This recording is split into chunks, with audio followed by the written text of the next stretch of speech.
which areas are enclosed and which apartments are in those areas. And so we get these really extensive rentable space area plans. Now, this isn't very helpful for us for stacking diagrams, right? 22 ones on stacking diagrams. Several, yes, some of you.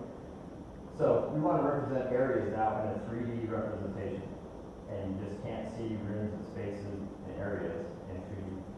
So what this does is it goes through, captures the perimeter vectors of an area, and then we draw a system family, which we're using in this case a floor.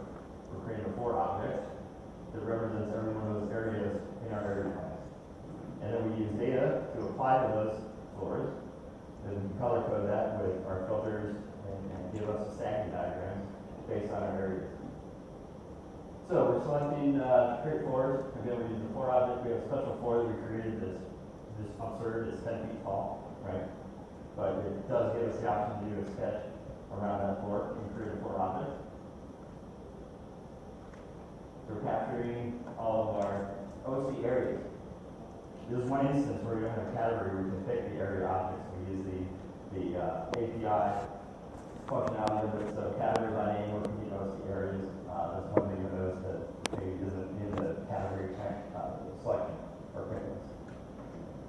So from here, then we're processing information out of our Python script. We're getting the perimeter, we're getting vectors, converting those into curves, and within the curves, using that a little bit.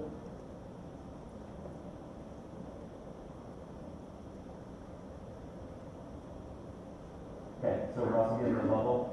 This does it on a level by level, so I process, just say level 1, it's going to run all the areas within my level 1 plan.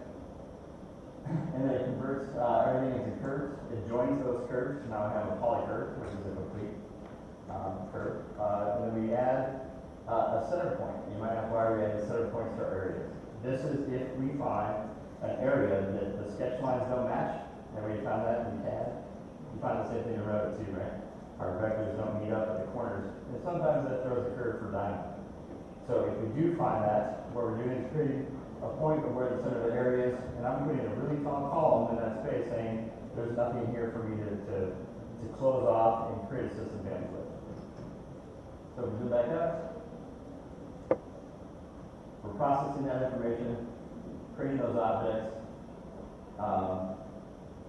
creating the bounding boxes so that we can see that, converting these vectors into geometry with the dynamo, and then extracting that flows with line polycurve. We're taking that information into a Python script, which helps us process that information.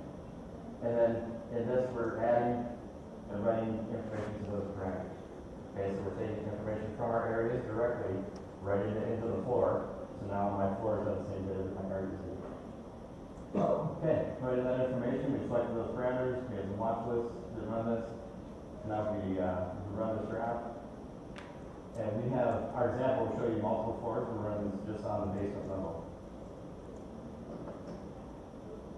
All right, so we go back to Revit. Or Dynamo here, sorry. Dynamo, we can see that it found all those areas and created geometries for those. Okay, so now we can analyze those geometries in Dynamo, convert those into Revit. And nothing looks very different here, but if you switch over to a 3D view,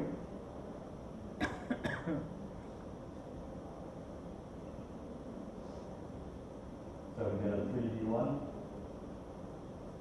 Here's what the output looks like. So we each created areas that are represented in 3D using 4 objects. Okay.